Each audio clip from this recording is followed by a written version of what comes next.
Hello बच्चों, क्या हाल है आप सबके। सो लौट आए हैं हम लोग एक बार फिर पीडब्ल्यू के अमेजिंग प्लेटफॉर्म पर। मेरा नाम है ऋषभ, आपका फिजिक्स टीचर। और बच्चों आज हम स्टार्ट करने वाले हैं लेक्चर नंबर 2। किसका? करंट इलेक्ट्रिसिटी का। तो बच्चों लास्ट क्लास में हमने क्या क्या पढ़ा था? करंट इलेक्ट्रिसिटी स्टार्ट किया था, राइट। और हमने करंट डेंसिटी के बारे में डिस्कस किया था, है ना। आपका ड्रिफ्ट वेलोसिटी के बारे में डिस्कस किया था, ओम्स लॉ के बारे में डिस्कस किया था। तो ये सारी ही चीजें हम लोगों ने बहुत डिटेल में अच्छे से डिस्कस करी थी। तो मुझे उम्मीद है सबको ये बातें क्लियर होंगी। मैंने बच्चों के कमेंट्स पढ़े हैं, काफी बच्चों की चीजें आ रही हैं कि सर थोड़ा सा हिंदी में पढ़ाइए। बेटा मैं मोस्टली कोशिश करता हूं कि आप लोगों को हिंदी में ही पढ़ाऊं, राइट। और कंटेंट की जहां तक बात है, जो बेटा मैं आपके लिए मोस्ट इंपॉर्टेंट चीजें लेके आया हूं, जो मोस्ट इंपॉर्टेंट फॉर्मुलाज है। क्योंकि बेटा है क्या, इस पेपर में फॉर्मूला को याद करना और उसको अप्लाई करना, न्यूमेरिकल्स करना बहुत जरूरी है। तो जितने भी आपने 12th में सारे फॉर्मूले पढ़े हैं ना, उन सबका एक रिव्यू मैं आपको पहले दे देता हूं। ये सारे इंपॉर्टेंट फॉर्मूले वो आपको याद होने चाहिए, और उस पर बेस्ड हम हमेशा की तरह कुछ क्वेश्चंस करते हैं। तो बेटा हमेशा की तरह क्या करना है, पेन नोटबुक लेके बैठना है। हम सारे क्वेश्चंस ट्राई करेंगे, एक एक करके वीडियो पॉज करते रहो और ट्राई करते रहो। तो बेटा जो पहला क्वेश्चन है ना, जो पहला क्वेश्चन है वो आपसे क्या कह रहा है, बेसिकली रेजिस्टेंस के बारे में हम एक बार देखने वाले हैं, है ना। तो रेजिस्टेंस की बात करें तो बेटा रेजिस्टेंस आपको पता है क्या होता है, एक हिंड्रेंस होता है। एक जो इलेक्ट्रॉन जब किसी वायर में फ्लो करता है, जब करंट फ्लो करता है, तो क्या होता है, इलेक्ट्रॉन का मोशन अपोज होता है। क्यों अपोज होता है, मैंने बताया था, क्योंकि आपस में टक्कर मारते हैं, है ना। पॉजिटिव आयंस होते हैं, उनसे टक्कर होती है, रिपल्शन होता है कुछ मोशन में। इस वजह से इलेक्ट्रॉन की एनर्जी का कुछ लॉस होता है और वो आगे बढ़ने से रुक जाता है। इसको बोलते हैं, इस प्रॉपर्टी को हम रेजिस्टेंस कैलकुलेट करते हैं। अब बेटा रेजिस्टेंस क्या होते हैं, दो टाइप के कॉम्बिनेशन होते हैं, या तो सीरीज में करोगे या पैरेलल में करोगे। सीरीज कॉम्बिनेशन मतलब सारे जो रेजिस्टेंस है वो एंड टू एंड कनेक्टेड है। इन तीनों रेजिस्टेंस के आप देख रहे हो एक एक एंड से ये कनेक्टेड है। और इफेक्टिव रेजिस्टेंस की अगर मैं बात करूं तो वो आ जाए R equals to R1 plus R2 plus R3 and so on. मतलब कि बच्चा लोग सारे रेजिस्टेंसेस आप डायरेक्टली ऐड कर दोगे, सारे रेजिस्टेंस को आप डायरेक्टली ऐड कर दोगे, आपके पास टोटल रेजिस्टेंस आ जाएगा। ठीक है। फिर आता है बेटा अगर मैं बात करूं पैरेलल की, तो बेटा पैरेलल कॉम्बिनेशन में क्या होता है, हर रजिस्टर का एक एंड तो बैटरी के पॉजिटिव टर्मिनल से कनेक्टेड होता है, और जो दूसरा एंड है वो नेगेटिव टर्मिनल से कनेक्टेड होता है। एक पॉजिटिव से होता है और एक नेगेटिव से होता है, और दोनों हर रेजिस्टेंस के अक्रॉस पोटेंशियल डिफरेंस बेटा बराबर रहता है, क्योंकि वो पैरेलल में कनेक्टेड है। पैरेलल में पोटेंशियल डिफरेंस बराबर रहता है, सेम रहता है। सीरीज में करंट सेम रहता है, सीरीज में करंट बराबर रहता है। तो बेटा तीनों रेजिस्टेंस आपने पैरेलल में लगाए हैं, इनका इफेक्टिव रेजिस्टेंस आरपी ले लो। और जो करंट आई है वो तीन पार्ट में डिवाइड हुआ है, I1 I2 और I3। तो बेटा जो टोटल करंट आपको मिलेगा वो क्या मिलेगा, I equals to I1 plus I2 plus I3। ये आपको टोटल करंट देगा, है ना। करंट आपका क्या, चार्ज कंजर्व रहता है ना। और बैटरी के अक्रॉस जो भी वोल्टेज है वो इन तीनों रेजिस्टेंस के अक्रॉस वोल्टेज वही रहने वाला है, राइट। तो यहाँ पे करंट अलग है, पोटेंशियल डिफरेंस सबका सेम रहता है, पोटेंशियल डिफरेंस सबका सेम रहता है। और इफेक्टिव रेजिस्टेंस की बेटा अगर मैं बात करूं तो इफेक्टिव रेजिस्टेंस आप इस फॉर्मूले से निकालोगे, इफेक्टिव रेजिस्टेंस आप इस फॉर्मूले से निकालोगे। 1/R हो जाएगा 1/R1 plus 1/R2 plus 1/R3 and so on. मतलब सबका बेटा रेसिप्रोकल ऐड कर दो, सबका रेसिप्रोकल आप ऐड कर दोगे, इफेक्टिव रेजिस्टेंस आ जाएगा। और अगर सर्किट में सिर्फ दो ही रेजिस्टेंस है तो बेटा दो रेजिस्टेंस का फॉर्मूला होता है R equals to R1 R2 upon R1 plus R2। दो रेजिस्टेंस का अगर इफेक्टिव निकालना होता है पैरेलल में, तो ये वाला फॉर्मूला आप अप्लाई कर सकते हो, ये वाला फॉर्मूला अप्लाई कर सकते हो, ठीक है। तो बेटा अगर मैं बात करूं करंट की, देखो बेटा पैरेलल की अगर मैं बात करूं तो आपको पता है पैरेलल में अगर जैसे तीन ब्रांचेस है मान के चलो, है ना, जितनी भी ब्रांचेस है, तीन ले लो चार ले लो, तो I1 क्या हो जाएगा V अपॉन R1, है ना, वोल्टेज सबका सेम है। अगर मैं बात करूं करंट I2 की तो ये V अपॉन R2 हो जाएगा। अगर मैं करंट बात करूं I3 की तो ये V अपॉन R3 हो जाएगा, and the list goes on. तो बेटा अगर मैं करंट का रेशो आपसे पूछूं तो I1 ratio I2 ratio I3, है ना, ऐसे करते करते सो ऑन। तो रेशो क्या बनेगा बताओ, 1/R1 ratio 1/R2 ratio 1/R3 ratio and the so on. तो बेटा करंट रेजिस्टेंस के इनवर्स रेशो में डिवाइड हो रहा है। करंट कैसे हो रहा है, रेजिस्टेंस के इनवर्स रेशो में, क्योंकि वोल्टेज सबके अक्रॉस सेम है, वोल्टेज सबके अक्रॉस सेम है। इससे क्या बात क्लियर हो रही है, इससे बेटा आप एक चीज देख पा रहे हो कि करंट और रेजिस्टेंस कैसे हैं बच्चा लोग, इनवर्सली प्रोपोर्शनल है। इनवर्सली, इनवर्सली का मतलब क्या होता है, इनवर्सली का मतलब ये होता है कि अगर आप रेजिस्टेंस को बढ़ाओगे, रेजिस्टेंस बढ़ेगा, रेजिस्टेंस बढ़ेगा, इसका मतलब सर्किट में करंट घटेगा। सर्किट में करंट क्या होगा, घटेगा। करंट डिक्रीजेस, करंट क्या होगा बेटा, डिक्रीज हो जाएगा। तो जहां रेजिस्टेंस बढ़ेगा वहां करंट डिक्रीज हो जाएगा, ये बात आपको पता होनी चाहिए। ठीक है बेटा, ठीक है। अच्छा, फिर क्या बोला है, करंट इस रेशियो में डिवाइड होता है। पैरेलल में करता हूं तो बेटा आपको पता है पैरेलल में जो टोटल रेजिस्टेंस होता है वो सबसे छोटे वाले रेजिस्टेंस से भी कम होता है। पैरेलल में आपको रेजिस्टेंस मिनिमम मिलता है, पैरेलल में कैसे मिलता है, मिनिमम मिलता है, और सीरीज में आपको मैक्सिमम मिलता है, मैक्सिमम मिलता है। अब बेटा एक इंपॉर्टेंट चीज है, अगर किसी रेजिस्टेंस को मैं n पार्ट्स में कट कर दूं, n इक्वल पार्ट में कट करूं तो क्या होगा। देखो बेटा, सपोज करो आपके पास कोई रेजिस्टेंस था, आपने क्या करा, इसको n इक्वल पार्ट में कट कर दिया। n कुछ भी हो सकता है, 1 2 3 4 5 कुछ भी ले लो। तो बेटा हर पार्ट का रेजिस्टेंस क्या होगा, अगर मैं आपसे बोलूं कि रेजिस्टेंस ऑफ ईच पार्ट, तो क्या होगा बताओ। रेजिस्टेंस लेंथ के प्रोपोर्शनल होता है ना, तो रेजिस्टेंस ऑफ जो ईच पार्ट है वो बेटा आपका r/n हो जाएगा, r/n। और अगर इन सारे पार्ट को मैं अब पैरेलल में लगाऊं, इन छोटे छोटे पार्ट्स को बेटा अगर मैं ऐसे पैरेलल में लगाऊं, तो आपसे बोला है कि जो इफेक्टिव रेजिस्टेंस है, जो इफेक्टिव रेजिस्टेंस है वो क्या बनेगा इस सर्किट का। तो बेटा होगा क्या, इफेक्टिव रेजिस्टेंस 1/r' ले लो, तो ये हो जाएगा 1/r/n, 1/r/n, और ये कब तक चलेगा, n टाइम्स तक चलेगा, क्योंकि n रेजिस्टेंसेज हैं। तो ये कितना हो जाएगा बेटा, 1/r' हो जाएगा n/r इंटू n, तो ये n² हो गया। तो यहां से r' कितना आ जाएगा बेटा, r डिवाइडेड बाय n²। ठीक है, r' कितना आ जाएगा बेटा, r डिवाइडेड बाय n²। ये आपका टोटल रेजिस्टेंस आ गया है ना, r डिवाइडेड बाय n²। ऐसे करना होता है ना, r डिवाइडेड बाय n²। यही बात आपको यहाँ पे बोली हुई है, r डिवाइडेड बाय n², जो टोटल रेजिस्टेंस आपका निकल के आएगा। क्लियर है बात, ठीक है जी। अच्छा, आगे क्या बोल रहा है, अब बेटा पावर की कुछ बात करें तो आपको पता है पावर क्या होता है। पावर का बेटा फॉर्मूला होता है वर्क अपॉन टाइम। वर्क क्या होता है, वर्क होता है करंट इंटू वोल्टेज, तो वर्क की वैल्यू Q इंटू वी रखोगे अपॉन टाइम। अब Q अपॉन टी क्या होता है, करंट होता है, तो पावर का फॉर्मूला आ गया V इंटू आई। V क्या होता है बेटा, IR होता है, तो पावर हो जाएगी बेटा I²R, I की वैल्यू V/R रखोगे तो ये पावर हो गई V²/R। अच्छा, अब वोल्टेज और इसका रेशो क्या होता है, देखो आपको एक चीज मैंने पढ़ाई थी कि अगर किसी सर्किट में सपोज करो एक एक्सटर्नल रेजिस्टेंस है R, ठीक है बेटा, और यहाँ पे मैंने की लगा दी, यहाँ पे बैटरी है और बैटरी का एक इंटरनल रेजिस्टेंस है ना, बैटरी का इंटरनल रेजिस्टेंस है प्लस माइनस ये E, ये स्मॉल r, ये कैपिटल R, और सर्किट में जो करंट जा रहा है वो I जा रहा है। तो बेटा I करंट किस फॉर्म में से निकालोगे, total voltage upon total resistance, ये निकलेगा है ना, ये निकलेगा। तो इसका मतलब आपसे मैं पावर पूछूं तो बेटा पावर का फॉर्मूला मैंने बताया I² इंटू आर होता है ना, I² इंटू आर होता है, तो I की वैल्यू यहाँ रखोगे तो ये हो जाएगा E upon capital R plus small r का होल स्क्वायर इंटू आर। तो ये आपकी पावर निकल के आ गई, ये आपकी पावर निकल के आ गई। ठीक है, आई बात समझ। यही चीज यहाँ पर दे रखी है, ये फॉर्मूला दे रखा है ना, ये आपको एक नया फॉर्मूला दे दिया पावर का, पावर का आपको एक नया फॉर्मूला इन्होंने दे दिया। क्लियर। अब आता है बेटा हीट एनर्जी, हीट होता है वर्क अपॉन दिस जूल, जे होता है आपका क्या, मैकेनिकल इक्विवेलेंट ऑफ हीट। तो पावर वर्क होता है पावर इंटू टाइम, पावर की वैल्यू वोल्टेज इंटू करंट, तो EIT अपॉन जे, या फिर I²RT अपॉन जे, या फिर E²/R into T by J. ये आपका एक और फॉर्मूला निकल के आता है। और हीट होती है MS डेल्टा टी, है ना, S होता है specific heat capacity, delta T temperature, और M बॉडी का मास, है ना। तो एक ये फॉर्मूला भी आपको हीट का पता होना चाहिए, सब रिलेट करवा लेगा वो पेपर में आपसे। ठीक है जी, क्लियर बच्चों। अच्छा, अब आता है बेटा फ्यूज वायर। फ्यूज आपको पता क्या करती है, फ्यूज एक सेफ्टी डिवाइस है जो आपके सर्किट में एक्स्ट्रा करंट फ्लो होने से बचाती है। मतलब आपका जो डिवाइस है ना, आपका जो अप्लायंस है उसको बचा रही है वो, है ना। सपोज करो किसी अप्लायंस को आप 5 एम्पेयर करंट दे सकते हो, अगर उस पर 5 से ज़्यादा चला गया तो फूक जाएगा, वो खराब हो गया। तो फ्यूज क्या करेगा, आपने 5 एम्पेयर की रेटिंग का फ्यूज लगा दिया, 5 से करंट ज़्यादा होती है, फ्यूज वायर हो जाएगी मेल्ट और सर्किट आपका वहीं ब्रेक हो जाएगा।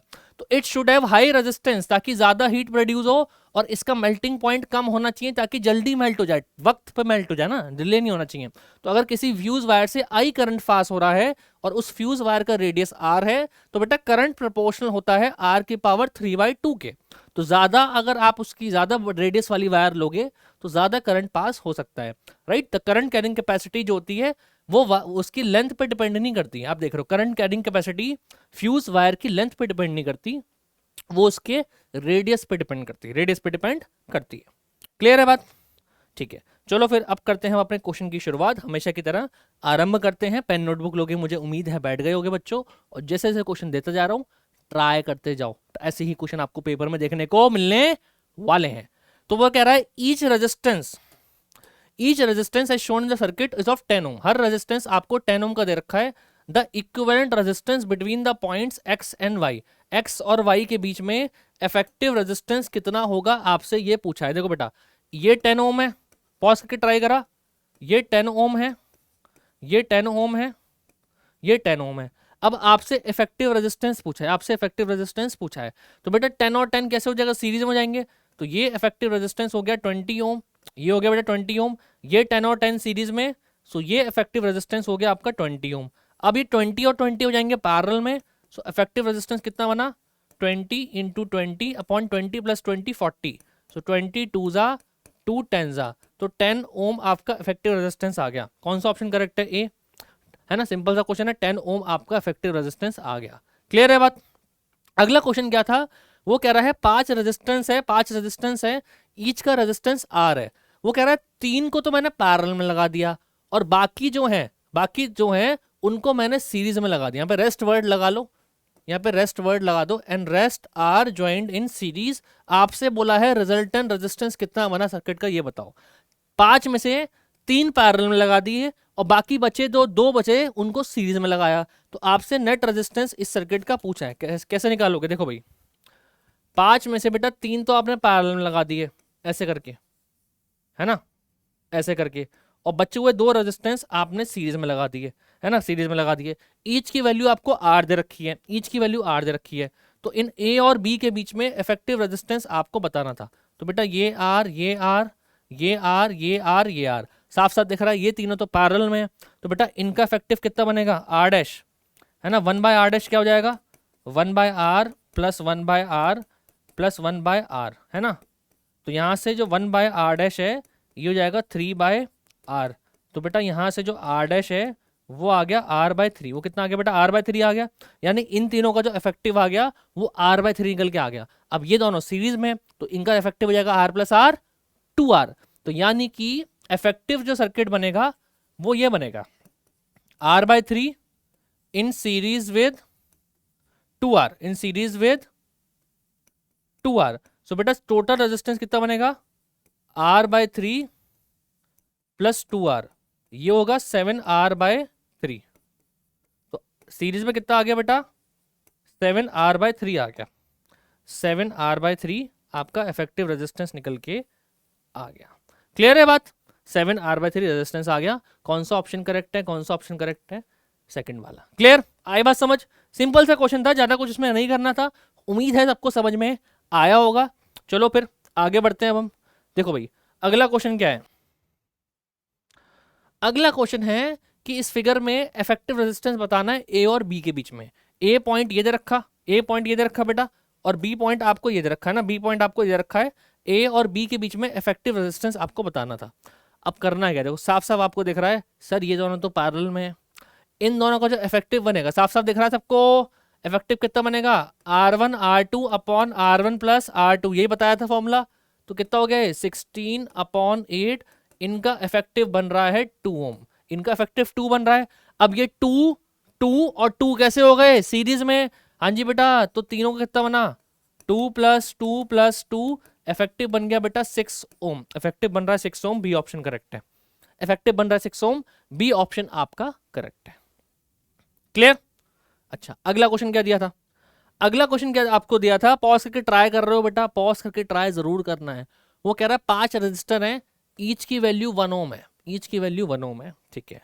वो कह रहा है इनिशियल 3 रजिस्टर को मैंने कैसे लगा दिया, पैरेलल में लगा दिया, इनिशियल 3 को पैरेलल में लगाया, है ना, और बाकी के जो बचे 2 हैं उनको लगा दिया सीरीज में, बाकी के बचे हुए 2 को सीरीज में लगा दिया। आपसे बोला है फाइनल रेजिस्टेंस बताओ। तो बेटा एक क्वेश्चन को देखा देखा लग रहा है, अभी किया है 5 रजिस्टर में से 3 पैरेलल और 2 सीरीज, पीछे आंसर निकाला है, क्या आ रहा था, ये रहा, क्या आ रहा था आंसर, 7R बाय 3 आंसर आ रहा था, 7R बाय 3 आंसर आ रहा था। अब हमारे क्वेश्चन के हिसाब से R की वैल्यू क्या दे रखी है, 1 दे रखी है। आ गया आंसर सबका, 7R बाय 3 आपका आंसर आ रहा था। हमारे क्वेश्चन के हिसाब से R की वैल्यू 1 है, तो ये 7 बाय 3 ओम हो गया, 7 बाय 3 ओम हो गया। कौन सा ऑप्शन करेक्ट है, थर्ड। सिंपल सा है, देखो एक में वैल्यू दे दी, एक में R दे दिया, कोई फर्क नहीं है क्वेश्चन में, दोनों सेम है, ठीक है, दोनों सेम है। अच्छा अगला क्वेश्चन देखो, अगला क्वेश्चन अच्छा क्वेश्चन है, अच्छा क्वेश्चन है, दिमाग लगाने वाला है। वो कह रहा है एक इफेक्टिव रेजिस्टेंस बताना है ए और डी के बीच में। अब सर कैसे करें? सर यहाँ तो ना सीरीज में हमें कुछ दिख रहा है, ना तो यहाँ सीरीज में दिख रहा है, ना यहाँ पैरेलल में दिख रहा है। कैसे करा जाए, कैसे करा जाए? देखो बेटा एक ट्रिक बताता हूँ। ट्रिक ये है कि आपको जिस भी दो पॉइंट्स के बीच में रेजिस्टेंस पूछता है ना, उन दो पॉइंट्स के बीच में बैटरी लगा दो पहले। इन दो पॉइंट्स के बीच में आपने लगा दी बेटा बैटरी, ये रही, ये आपने बैटरी लगा दी। लो अब दिमाग लगाना, करंट कैसे जाएगा? ये माइनस ये प्लस, यहां से करंट गया आई, यहां से आई करंट गया। अच्छा यहां से करंट आ गया आई, ठीक है, यहां एंटर करा करंट आई। अब जब करंट इस पॉइंट पे आएगा, इस पॉइंट पे आके क्या होगा बताओ? इस पॉइंट पे आके करंट कुछ डिवाइड हो जाएगा, कुछ पार्ट डिवाइड हो गया। अब बेटा जब कुछ सपोज करो यहां करंट आ गया आपका I1 और यहाँ करंट कितना चला गया बेटा? I2 चला गया, I2 चला गया। अब मेरी बात ध्यान से सुनना, यहाँ करंट I आया, वो दो पार्ट में डिवाइड हो गया, I2 और I1, है ना, बराबर भी हो सकते हैं, डिपेंड करता है ना। अब बेटा एक चीज बताओ, ये करंट I1 क्या यहाँ जाएगा? नहीं सर बेटा, यहाँ कहाँ जाएगा करंट? ये रेजिस्टेंस पे तो कुछ कनेक्टेड ही नहीं है ना। ये करंट यहाँ तो जाएगा नहीं। इसका मतलब क्या है? इसका मतलब ये है ये पूरा करंट I1 यहाँ चला जाएगा, क्योंकि देखो बैटरी में जितना करंट निकलता है ना उतना जाना भी चाहिए, है ना। तो यहाँ से अगर I करंट निकला है तो यहाँ से आपको I करंट एंटर भी तो कराना पड़ेगा, तभी तो लॉ वैलिड होगा। तो I1 यहाँ से ऐसे चला गया, यहाँ नहीं गया क्योंकि यहाँ पे सर्किट ही नहीं है। ऐसे ही बेटा I2 क्या यहाँ जाएगा? I2 को कुछ पार्ट यहाँ जाएगा नहीं। क्यों बेटा? कहाँ जाएगा? यहाँ पे तो कुछ सर्किट आगे बंद हो गया। तो इसका मतलब इस रेजिस्टेंस से सारा करंट I2 ऐसे पास हो गया, सारा करंट I2 यहाँ पास हो गया। अब ये I1 और I2 वापस मिलके यहाँ पे I बना लेंगे और बैटरी में वापस I चला गया। तो ये तरीका सही है। अब सुनो, इन दोनों से सेम करंट फ्लो हो रहा है, हो रहा नहीं हो रहा? इन दोनों से सेम करंट फ्लो हो रहा है। इसका मतलब सर ये दोनों तो सीरीज में माने जाएंगे, माने जाएंगे नहीं माने जाएंगे? ये दोनों भाई भाई। ऐसे ही इन दोनों से सेम करंट फ्लो हो रहा है, तो बेटा ये दोनों भी सीरीज में माने जाएंगे नहीं माने जाएंगे? ये दोनों भी सीरीज में माने जाएंगे नहीं माने जाएंगे? इसका मतलब क्या है? इस सर्किट को अगर मैं रीड्रॉ करूं तो ये सर्किट कुछ नहीं है इसके सिवाय इसके। दो सर्किट हैं इसके, देखो ऐसे दो पैरेलल में, ये सीरीज में मान लो ऐसे, है ना। ये दोनों देखो, ये दोनों सीरीज में, ये दोनों सीरीज में, सीरीज सीरीज, और ये दोनों कॉम्बिनेशन पैरेलल में, और एक लास्ट में सीरीज और आ गया, लास्ट में सीरीज और आ गया डी पॉइंट पे। ये आपका ए हो गया, ये हो गया डी। बस खत्म बात, बस खत्म बात, इतना सा करना था। ईच की वैल्यू दे रखी है आपको 10 ओम, तो ये भी 10 ओम, ये भी 10 ओम, ये भी 10 ओम, ये भी 10 ओम, ये भी 10 ओम, और ये भी 10 ओम। आ गई बात समझ? आ गई बच्चों लोग बात समझ? अब तो कर सकते हो, आसान है, सारा बता दिया मैंने। 20 और 20 सीरीज में, तो 20 और 20 पैरेलल में बनाने के 10, तो इफेक्टिव रेजिस्टेंस कितना बनेगा? ये 10, फिर ये इसका भी 10, और फिर ये वाला भी 10। इफेक्टिव बन गया बेटा आपका 30 ओम, इफेक्टिव बन गया 30 ओम। कौन सा ऑप्शन करेक्ट है? सी वाला। खत्म बात। मजा आ गया? मजा आया? बताओ कमेंट में डालो मजा आया। ऐसे क्वेश्चन आ सकते हैं पेपर में। तो आपको कभी कभी बैटरी लगा के देखना पड़ता है कि भाई सीरीज में बन रहे हैं पैरेलल में, देख के पता नहीं लग रहा था ना इस पे किरचॉफ्स लॉ लगेगा और ना ही इस पे व्हीटस्टोन ब्रिज लग रहा था। बस करना क्या था? बैटरी कनेक्ट करके देखना था, है ना। बैटरी कनेक्ट करके आपको ये चीज देखनी थी। क्लियर? अगला क्वेश्चन वो कह रहा है आपसे कि पॉज करके ट्राई करो कि in the circuit shown here what is the value of unknown resistance between the points resistor R so that total resistance of the between the P and Q is also R। आपको बोला है इन दोनों points P और Q के बीच का effective resistance R है, और इस सर्किट में भी एक रेजिस्टेंस R है। इस R की वैल्यू बतानी है। इफेक्टिव भी R है, सर्किट में भी एक R है, तो इस R की आपको वैल्यू बतानी है ना। अब कैसे करेंगे सर? दुविधा आ गई है तो देखो बेटा, ये दोनों तो सीरीज में आपको दिख रहे हैं, तो इन दोनों का इफेक्टिव हो जाएगा R+3 ओम। अब ये R+3 और 10 कैसे हो जाएंगे पैरेलल में? तो इन दोनों का इफेक्टिव बनेगा R parallel, so 10 into R+3 upon 10 plus R+3, so 10 into R+3 upon R plus 13, ये बनेगा आर प्लस 13।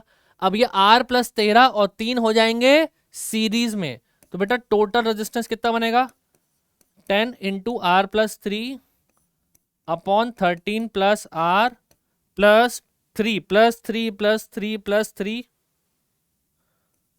ये आपका आर के इक्वल ही होना चाहिए, ये आपका आर के बराबर। ये तो दे रखा है कि इफेक्टिव भी आर है भाई, सर्किट में तो आर है ही, इफेक्टिव भी सर्किट का आर है। अब इसको सॉल्व करो, इसको सॉल्व करो, क्या बनेगा ये, करो करो करो करो, एक काम करो, इसका एलसीएम लो, पहले एलसीएम लो, ये हो जाएगा 10 R plus 30 upon 13 plus R plus LCM ले लो, एक काम करो, है ना, 3 13 plus R upon 13 plus R equals to what, equals to R, equals to R, ये दे रखा है।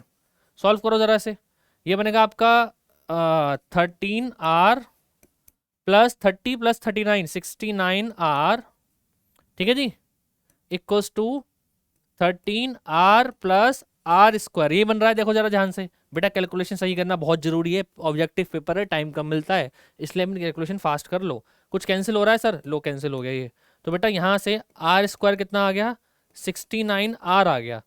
अब बेटा इसको जब सॉल्व करोगे R square minus 69 R, quadratic बन रही है, इक्वल्स टू 0, तो यहाँ से आप आर कॉमन लोगे, ये आएगा आर माइनस 69 इक्वल्स टू 0। तो बेटा यहाँ तो आर 0 ले लो, जो कि हमारा नहीं हो सकता, 0 ओम कैसे ले लोगे, या फिर हमारा, अच्छा एक सेकेंड, ओके ओके ओके मेरे, ओके ओके सुनो सुनो, यहाँ पे नहीं आएगा ना बेटा, वही मैं सोचूं इतना बड़ा, इतनी बड़ी वो क्यों लगाई है, यहाँ पे नहीं आएगा ना, ये यहाँ पे 69 नहीं आएगा बस, ठीक है, आर स्क्वायर 69 आ गया, तो बेटा आर आ गया आपका रूट में 69 ओम। क्लियर, ये आपका आंसर बन रहा है, ये आपका आंसर बन रहा है, ठीक है बेटा, आर इक्वल्स टू रूट में 69 ओम। क्लियर, कौन सा ऑप्शन करेक्ट है, कौन सा ऑप्शन करेक्ट है, सी ऑप्शन करेक्ट है, ऐसे करना था बस। तो जितना इफेक्टिव है आपको बस ये अप्रोच ध्यान रखनी है, अप्रोच बेटा इंपॉर्टेंट होती है, देखो कंपटीशन में अप्रोच ही मैटर करती है, आप कैसे क्वेश्चन को ले रहे हो और कैसे क्वेश्चन को, मतलब अप्रोच क्या लगा रहे हो, क्या फॉर्मूले से कर रहे हो, क्या उसमें थिंकिंग लगा रहे हो अपनी, वो मैटर करती है पेपर में, है ना। वो अच्छी करोगे, कैसे होगी सर अच्छी, पढ़ने से होगी भाई, और कैसे होगी, सर ने भी तो पढ़ के करी है, और कोई तरीका तो है ही नहीं, मेहनत का कोई सब्स्टिट्यूट थोड़ी होता है। वो कह रहा है 3 रजिस्टर हैं 3 ओम के, कनेक्ट कर दिया ऐसे, वो कह रहा है रिजल्टेंट रेजिस्टेंस बताओ ए और एफ के बीच में कितना होगा, रिजल्टेंट रेजिस्टेंस बताओ। अब बेटा मुझे एक चीज बताओ, मुझे साफ साफ दिख रहा है, देखो इस सर्किट को अगर मैं रीड्रॉ करूं तो 4 पॉइंट ले लो, ए और आपका ई, है ना, ए और बी तो सेम ही है, देखो है ना, सेम ही पॉइंट मान के चलो, तो मैं बी को तो हटा ही देता हूं, सी और डी, है ना, सी और डी ये दिख रहा है मुझे, ठीक है बेटा। ए और सी के बीच में एक रेजिस्टेंस कनेक्टेड है, ठीक है, सी और ई के बीच में कुछ कनेक्टेड नहीं है, ए और डी के बीच में भी कुछ कनेक्टेड नहीं है, डी और ई के बीच में एक रेजिस्टेंस कनेक्टेड है, ठीक है, लिख सकता हूं। अच्छा 3, अब तीसरा कहां है, सी और डी के बीच में कनेक्टेड है, लो जी, अब मुझे इफेक्टिव हो जाए ए और ई के बीच में, ई और एफ एक ही बात है, ये बना सकता हूं क्या, इस सर्किट को ऐसे रीड्रॉ कर सकता हूं मैं, क्या इसको ऐसा बना सकता हूं, जी हाँ बिल्कुल कर सकता हूं। अब साफ साफ आपको दिख रहा है तीनों पैरेलल में है, तीनों में ये पॉइंट कॉमन और एक ये पॉइंट कॉमन, तो तीनों पैरेलल में है, तो बेटा इफेक्टिव कितना बनेगा 1/3 प्लस 1/3 प्लस 1/3, ये हो गया 3/3, ये हो गया 1, है ना 1, तो बेटा यहां से आर कितना आ जाएगा आपका 1 ओम आ गया, आर 1 ओम आ गया, फोर्थ ऑप्शन। क्लियर, आई बात समझ, बताओ, तो आर आपका 1 ओम आ गया, 1 ओम आपका आर बन रहा है, ठीक है बेटा। चलो अगला क्वेश्चन, अगला क्वेश्चन ट्राई करो, भर भर के क्वेश्चन करो, सर का यही फंडा रहता है, जितनी प्रैक्टिस करोगे उतना ही कम है। वो कह रहा है 6 रेजिस्टेंस है 12 ओम के, ऐसे कनेक्ट कर दिए, the effective resistance between the terminal A and B, A और बी के बीच में इफेक्टिव रेजिस्टेंस बताओ, कैसे करेंगे, पॉज करके ट्राई करो, पॉज करके बेटा ट्राई करोगे तभी आंसर बनता है, वरना कोई तरीका नहीं होता। कैसे करें सर, दुविधा आ गई, देखो बेटा मुझे साफ साफ एक चीज दिख रही है, इन दो को उठाऊं तो इन दोनों का एक एक एंड तो यहां कनेक्टेड है और एक एंड यहां कनेक्टेड है, इसका मतलब ये दोनों तो पैरेलल में है, ये दो बेचारे पैरेलल में, ऐसे ही ये दो बेचारे पैरेलल में, देख रहे हैं, एक एंड यहां कनेक्टेड हो गया और एक एंड कॉमन हो गया। इसका मतलब क्या मैं इस सर्किट को रीड्रॉ कुछ ऐसे कर सकता हूं? ध्यान से सुनना मेरी बात। ऐसे, ऐसे, ये ऐसे, ऐसे, ठीक है जी। ध्यान से सुनना मेरी बात। क्या इसको रीड्रॉ करके मैं ऐसे बना दूं?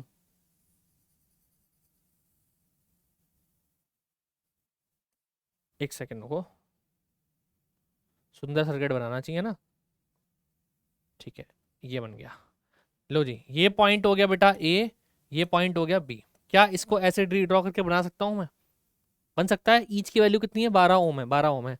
अब मुझे खुद बताओ, ये 12 ओम, ये 12 ओम, ये 12 ओम, ये 12 ओम, ये भी 12 ओम, ये भी 12 ओम, ये 12 12 पैरेलल में, ये 12 और 12 पैरेलल में। तो बेटा इनका बन गया 6, इनका बन गया 6, फिर वो 6 और 6 सीरीज में। तो इसका मतलब इस सर्किट को अब मैं इफेक्टिव बनाऊं तो ये 12 बनेगा, एक 12 ओम था और बीच में मेरा 6 ओम बन गया सबको मिला के, और नीचे भी एक 12 ओम था, नीचे भी एक 12 ओम था।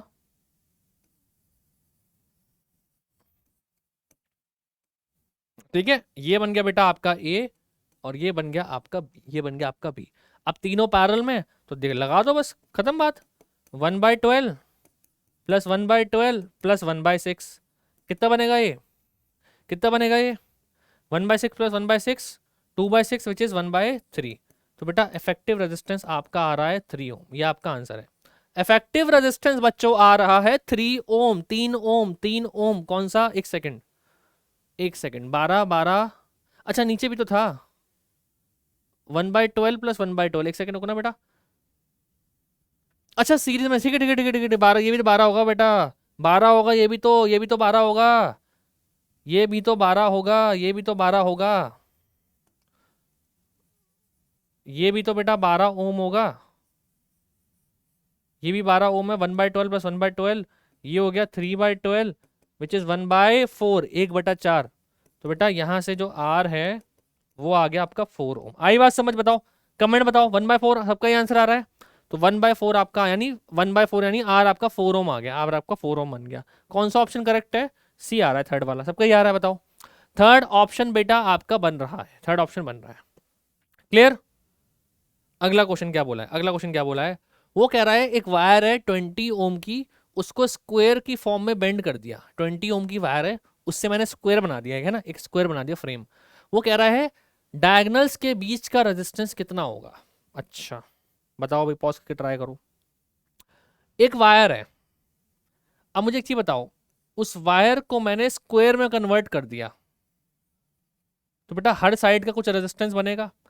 अब एक वायर है जिसका रेजिस्टेंस 20 ओम है, उसको 4 पार्ट में डिवाइड कर दिया। अब रेजिस्टेंस लेंथ के बराबर होता है, चारों की लेंथ बराबर है, इसका मतलब चारों पार्ट का रेजिस्टेंस बराबर होगा। तो 20 डिवाइड बाय 4 यानी ईच पार्ट का रेजिस्टेंस बनेगा 5 ओम, यही बनेगा। ईच पार्ट का बेटा रेजिस्टेंस बनेगा 5 ओम। अब आपसे बोला है भैया डायगोनल्स के बीच का रेजिस्टेंस बताओ, डायगोनल्स के बीच का, डायगोनल्स के बीच का। तो बेटा साफ साफ आपको दिख रहा है ए और बी के बीच का रेजिस्टेंस क्या होगा? दोनों सीरीज 10 ओम, ये दोनों सीरीज 10 ओम, 10 और 10 पैरेलल में, सो 10 इंटू 10 अपॉन 10 प्लस 10 20। तो ये आपका 5 ओम आ गया, ये आपका 5 ओम आ गया। ऑप्शन सेकंड इज करेक्ट, 5 ओम। बस सिंपल सी बात थी, सिंपल सी बात थी। क्लियर? अगला क्वेश्चन, वो कह रहा है कि 5 इक्वल रेजिस्टेंसेज है हमारे पास, है ना, 5 इक्वल रेजिस्टेंसेज है, मिनिमम रेजिस्टेंस उनका इस्तेमाल करके मुझे 2 ओम मिल रहा है। 5 इक्वल रेजिस्टेंस है, मिनिमम रेजिस्टेंस, उन रेजिस्टेंस से मैं मिनिमम रेजिस्टेंस कितना ले सकता हूं? 2 ओम ले सकता हूं। The maximum possible resistance we can make, maximum resistance कितना ले सकता हूं? तो बेटा पहले तो याद करो कि मैक्सिमम रेजिस्टेंस कौन से कॉम्बिनेशन में होता है? मैक्सिमम रेजिस्टेंस कौन से में होता है बेटा? सीरीज में होता है, सीरीज में। अब 5 इक्वल रेजिस्टेंसेज हैं, उनको उनका मिनिमम कब मिलेगा? मैक्सिमम सीरीज में होता है बेटा, तो मिनिमम होता है बच्चों पैरेलल में। ये बात याद रखो, मिनिमम रेजिस्टेंस पैरेलल में होता है। तो बेटा मुझे क्या मिल रहा है? रुको, 1/r plus 1/r plus 1/r plus 1/r, ये 5 रेजिस्टेंस पैरेलल में लगा दिए, और कितना मिल रहा है मुझे, मिनिमम मिल रहा है 2, यानी मिनिमम मिल रहा है 2, तो ये 1/2 होगा, इसको 2 मत कर देना गलती से, ये 1/2 होगा।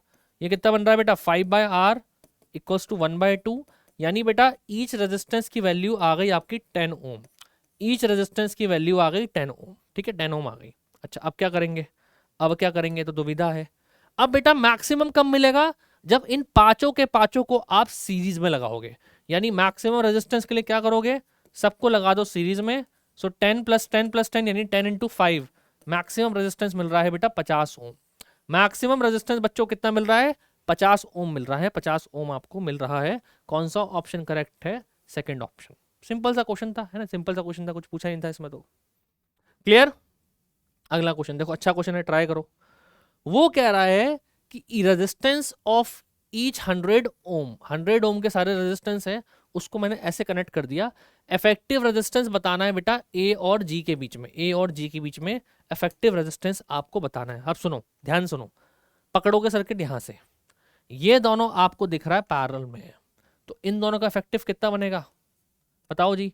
ईच की वैल्यू कितनी है, 100, तो आर का फॉर्मूला क्या होता है, दो रेजिस्टेंस के लिए पैरेलल में R1 R2 upon R1 + R2, सो यानी 100 × 100 अपॉन 100 + 100 200, सो 100 2, और ये हो गया बेटा आपका 50, सो ये आपका 50 ओम हो गया, 50 ओम। तो ये 50, अब ये 50 और ये 100 किसमें बनेंगे बेटा, सीरीज में, तो इन दोनों का जो इफेक्टिव बनेगा वो कितना बन जाएगा बच्चों, इन दोनों का इफेक्टिव बनेगा आपका 150 ओम, इन दोनों का इफेक्टिव कितना बनेगा 150। अब 150 और नीचे क्या लग रहा है बेटा, ये 100, तो यानी इन तीनों को हटा के मैं सिंगल रेजिस्टेंस लगा दूं, देखो सर्किट क्या बन जाएगा, सर्किट क्या बनेगा, सर्किट बच्चों कुछ ऐसा बनेगा, ये ऐसा बनेगा, ये आपका 150 ओम और ये आपका 100 ओम, ये आपका 100 ओम, ये आपका ए, ये आपका बी, ये आपका ए, ये आपका बी, ये बनेगा। अब आपको दिख रहा है पैरेलल में, फिर ये सीरीज में, तो इन दोनों का इफेक्टिव निकालो जरा, 100 और 150 का। अच्छा 100 नहीं होगा यहाँ पे, रुको, यहाँ पे बेटा 100 नहीं है, इसको ना जरा आप वो कर लो, 10 कर लो, ये 100 नहीं होगा ना, आंसर नहीं आने वाला, वरना आंसर नहीं आएगा। इसको 100 मत करो, मतलब यहाँ से ना आप एक जीरो हटा दो, ये 10 × 10 होगा ना, अपॉन 20, 100/20, 5 ओम आ गया यहाँ पे ना, यहाँ पे 5 आएगा। यहाँ से बेटा एक जीरो हटा दो, यहाँ से भी जीरो हटाओ, यहाँ से भी जीरो हटाओ, है ना, यहाँ से भी एक जीरो ये हटाओ, इसको मैं दोबारा ड्रॉ कर देता हूँ। यहाँ पे बेटा ये जो है, समझ रहे हो बात को, ये आपका 5 ओम बनेगा। अब इस सर्किट का जो इफेक्टिव वो है सर्किट, वो कुछ ऐसा बनने वाला है, वो कुछ ऐसा बनने वाला है ना, यहाँ से भी हटाओ, यहाँ से भी हटाओ बेटा, है ना, ये भी 100 ओम हटाओ, 100 ओम हटाओ, है ना, तो ये सर्किट कुछ ऐसा बनने वाला है, देखो, एम आई राइट। ये कितना बना बेटा, 5 + 10, तो ये 15 ओम बन रहा है, ये 15 ओम बन रहा है ना, 15 ओम बन रहा है, ये आपका 10 ओम है, ये भी आपका बेटा 10 ओम है, और ये दोनों पॉइंट्स हो गए ए और बी, ए और बी, ठीक है बेटा।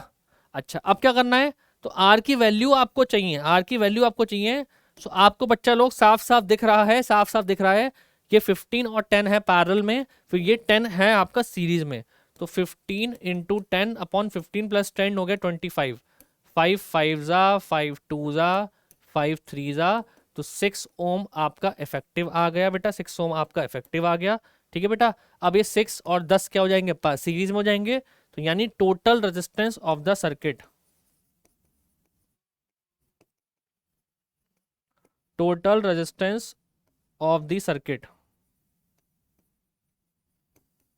कितना हो जाएगा, 10 + 6 16 ओम, ये बनेगा 10 + 6 16 ओम। कौन सा ऑप्शन करेक्ट है, ए ऑप्शन, है ना, ए ऑप्शन करेक्ट है। क्लियर है बात, 10 + 6 16 ओम आपका रेजिस्टेंस बनेगा, ठीक है बेटा। चलो एक क्वेश्चन और ट्राई कर लेते हैं, अच्छा क्वेश्चन, इसको ट्राई करो, बाकी फिर होमवर्क में करना। वो कह रहा है 25 वॉट का बल्ब है, 220 वोल्ट उस पर लिखा हुआ है, और एक 100 वॉट का बल्ब है, उस पर 220 वोल्ट उस पर भी लिखा हुआ है। इन दोनों को मैंने सीरीज में लगा दिया एक 440 वोल्ट के साथ, 440 वोल्ट के झटके के साथ, है ना, तो 440 वोल्ट के साथ इन दोनों को सीरीज में लगा दिया।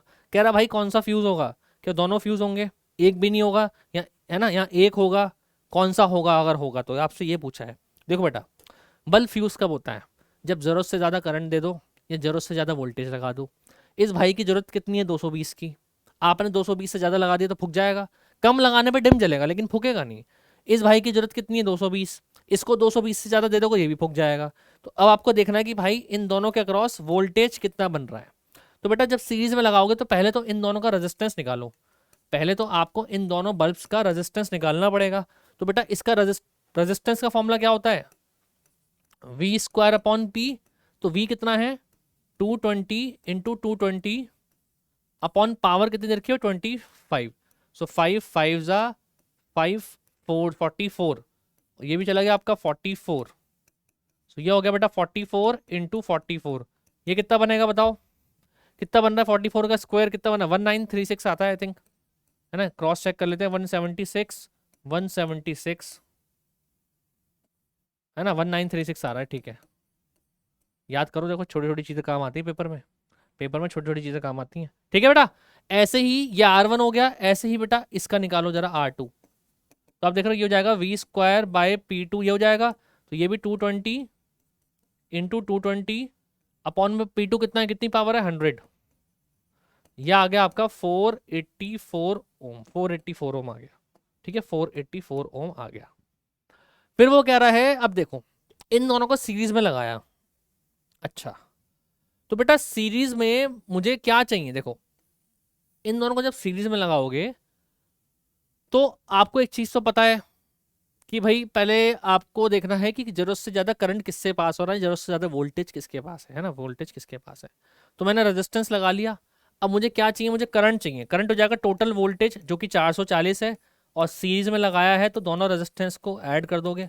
सो 440 अपॉन 1936 प्लस 484, ये कितना बन रहा है बताओ भाई?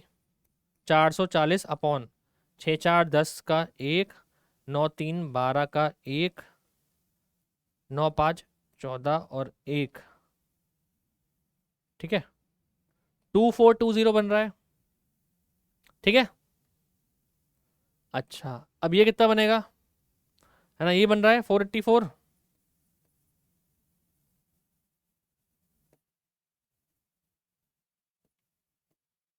है ना, 2420 बन रहा है। ठीक है, 2420 आ रहा है। ठीक है, अच्छा अब इसको कैलकुलेट करो कितना आ रहा है, कितने टाइम जा रहा है?